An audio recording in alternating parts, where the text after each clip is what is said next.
तुकोबाराने एक वेळ कीर्तन करत असताना असा शब्द वापरला की बाबा रे,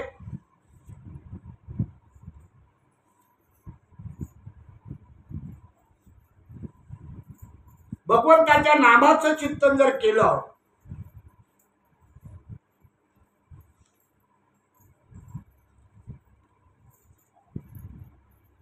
तर कोटी यज्ञाचं पुण्य प्राप्त होत. यज्ञ पाऊला पाऊली अजून पुढे जाऊन सांगतात, कोटी कोटी यज्ञ नित्य ज्याचा नेम, एक हरिनाम जपता घडे. कोटी यज्ञाचं पुण्य लागतं. मला आता तुमच्या गावामध्ये एक यज्ञ करायचा आहे.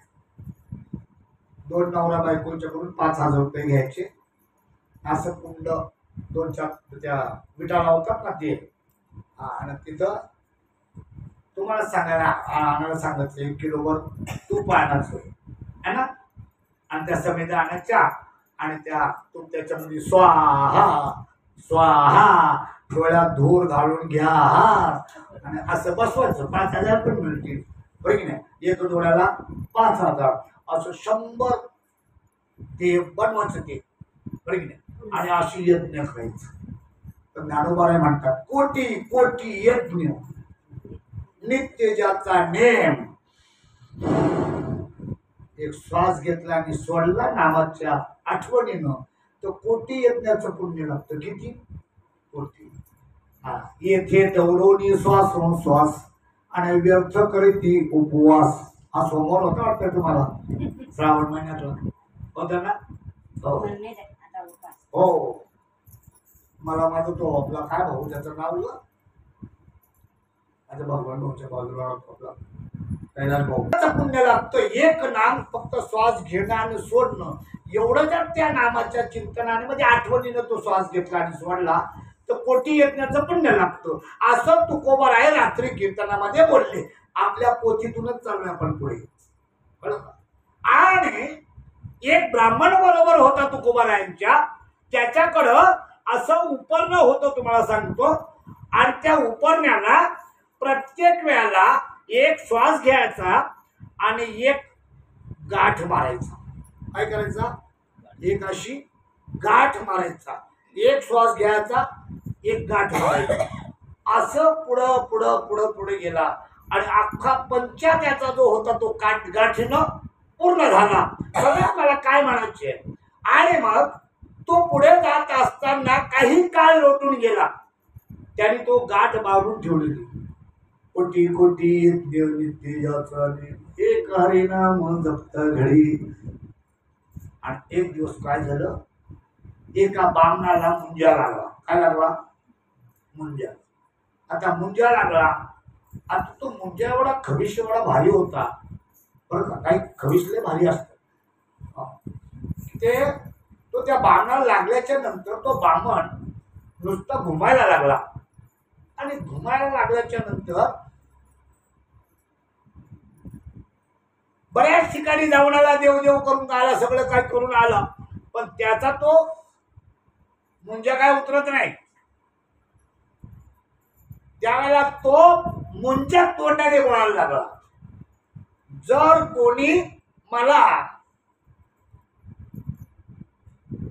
1 यज्ञाचं पुण्य जर देत असेल, 1 यज्ञाचं पुण्य,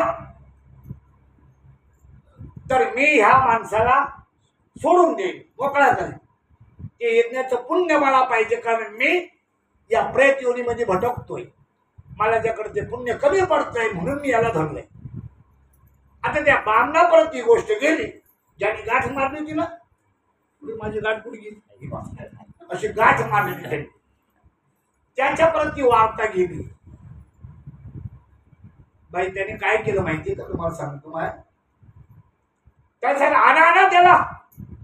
तुकोबारायाने सांगितलंय मला, कोटी कोटी यज्ञ नित्य ज्याचा नेम, एक हरिनाम जपताकडे नवे नवे यज्ञ पाऊला पाऊली.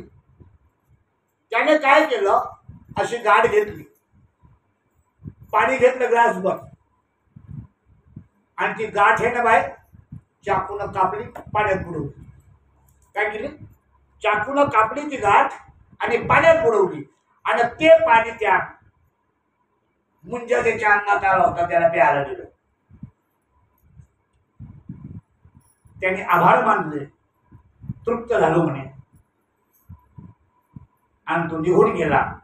आणि ज्याच्या अंगात आला होता तो प्रेतासारखा खाली पडून राहिला. बऱ्याच वेळाने तो उठला. याचा अर्थ तो मुंजा त्याला सोडून गेला. आता तुम्ही सांगा, मला काही लोक म्हणतात बाबा नाम घेतल्याच्या नंतर काही लागतं का भूत? आता जर एक नाम घेतलं तर मुंजा निघून जातो ना, तू तो रोज चिंतन करतो, तुमचा मुंजा कसा काय राहू? आणि तुझ्याकडे मुंजा येईल का? अरे नामाच्या चिंतने पडती 12 वाटा विघ्ने. नामाचं चिंतन करणाऱ्यापासून विघ्न 12 वाट्याने बाजूला निघून जातात. नामाचे चिंतन प्रगट पसारा असायला तेथे करा जैसे तैशी. सोडविला माझा स्वामी निश्चयेशी. प्रतिज्ञा हे दाशी केली आम्ही. संत मंडळाने प्रतिज्ञा करून सांगतो.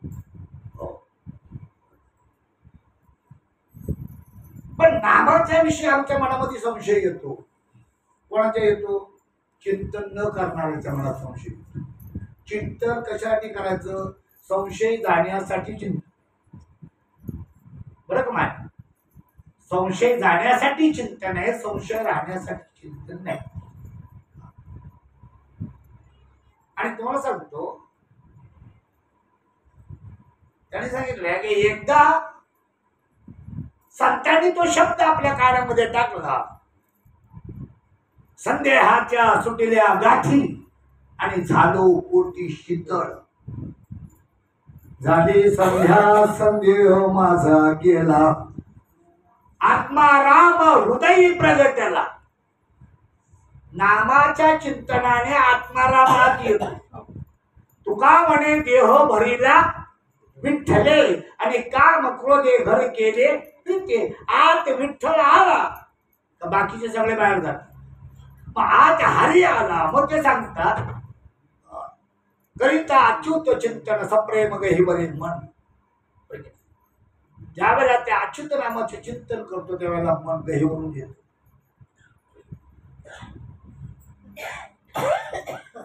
त्या नामाचं चिंतन करताना संतांचं म्हणणं असेल, हृदयी प्रगटता श्री हरी. हृदयी प्रगटता श्री हरी. आपल्या हृदयामध्ये श्री हरी प्रगट झाला की त्याची खून काय हो माय? त्याची खून अशी आहे की देहाची चिन्हे क्षणा माझारी पालटती. या देहाच्या वरची चिन्ह लगेच पालटतात. कुठे अश्रूची या धारा, कुठे रोमांच शरीरा, ते या पंढरीची घडी. खळा पाझर रोकडे. खळा म्हणजे दुष्ट. दुष्ट लोकांना सुद्धा पाझर येतो. नाम तुझे रे, नाम तुझे रे, नाम तुझे रे नारायण. नाम तुझे रे, नाम तुझे रे, नाम तुझे रे नारायण. नाम तुझे रे, नाम तुझे रे, नाम तुझे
Hare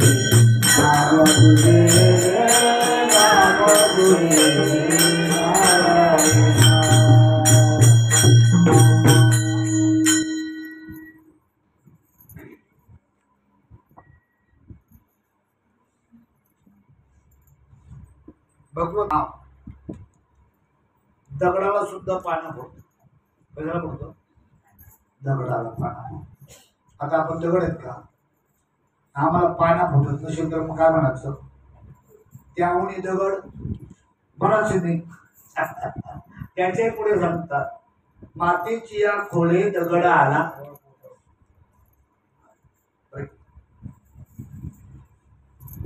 म्हणून भगवंताच्या नामामध्ये एवढी पॉवर आहे की त्या नामानं आपला जन्म आणि मरणाचा चक्रातून जीव बाजूला होतो. तुकोबारायांच्या जीवनामध्ये एक दिवस असं झालं बरं का.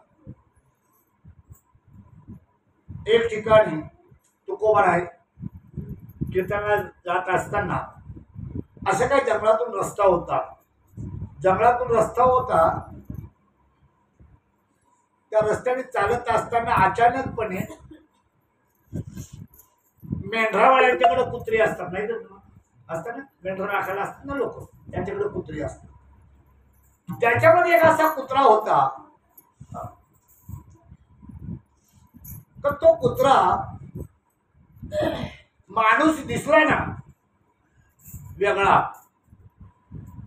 की त्या माणसाच्या उडी मारून मानेला पकडायचा आणि रक्त प्यायचं. तसं अशी बरीच माणसं त्या कुत्र्यानं मारली होती आणि तुकोबाराय त्याच रस्त्यानं चाललेले होते. आणि लोक म्हणायला लागले, तुम्ही ह्या रस्त्याने जाऊ नका. तो कुत्रा जो आहे ना, तो विचित्र कुत्रा आहे. माणसाचं रक्तच पितो, जिवंत मारतो माणसाला. तुकोबाराय म्हटले, इकडचा रस्ता बरा आहे, त्या रस्त्याने गेला पाहिजे. तिकडून दुसरा रस्ता लांबचा आहे, चला म्हटलं जाऊया. आणि तो कुत्रा बरोबर अंगावर धावतच आला.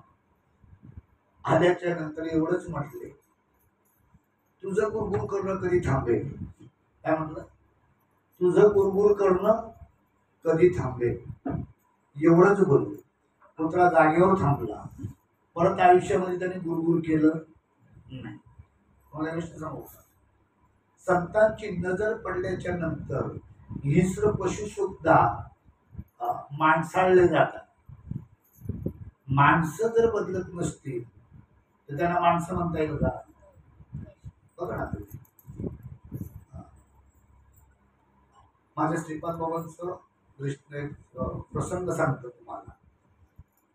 बाबांचं एक पुस्तक आहे, तुम्ही संत मायबाप. आपल्या एका साधकाने लिहिलेलं आहे. तुम्ही संत मायबाप नावाचं एक पुस्तक आहे माझ्या श्रीपाद बाबांचं. त्याच्यामध्ये एक प्रसंग लिहिलेला आहे.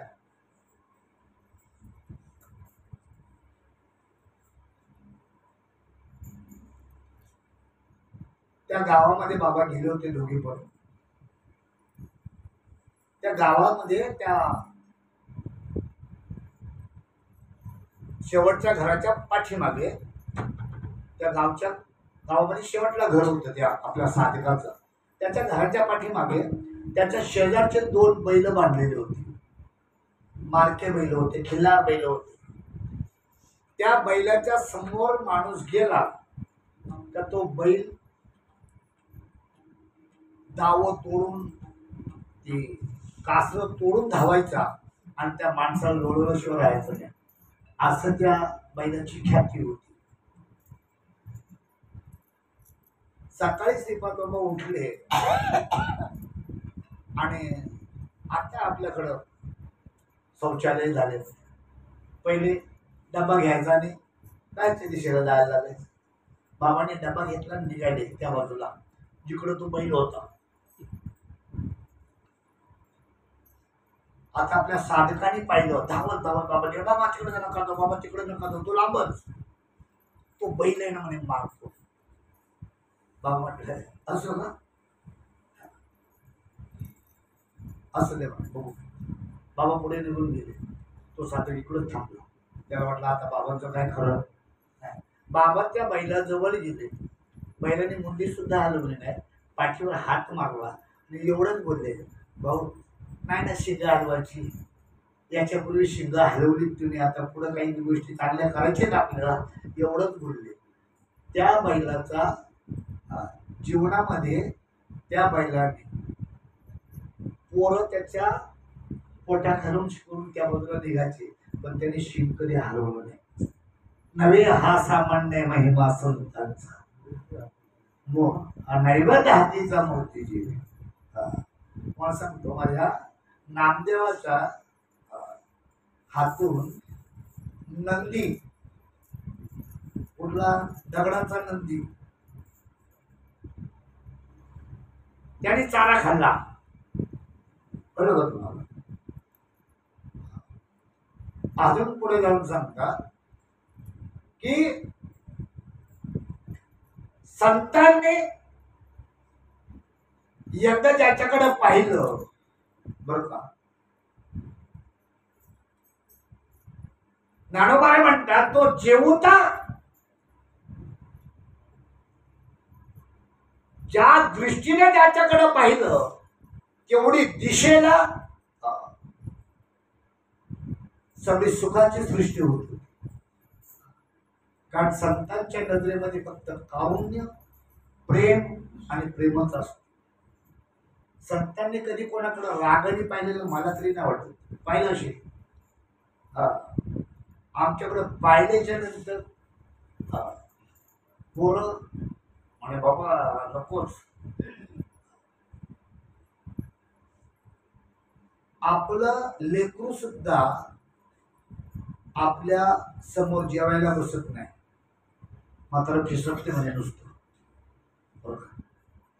संत श्रीपाद बाबा जेवायला बसले ना, देवा जेवायला बसले ना की ताटाच्या तिथं अशी चिमणी ताट पकडायची खाली आणि त्याच्यातलं शिद्ध खायची चिमणी.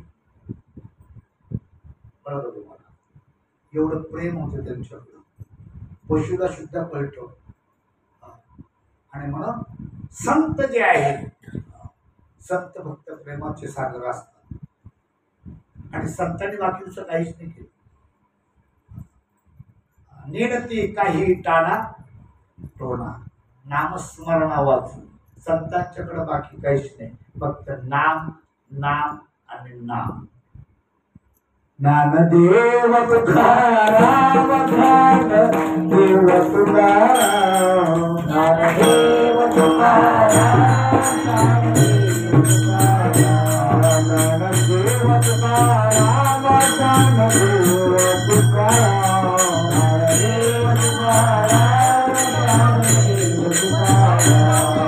ज्ञानदेव तुकाराम, ज्ञानदेव तुकाराम.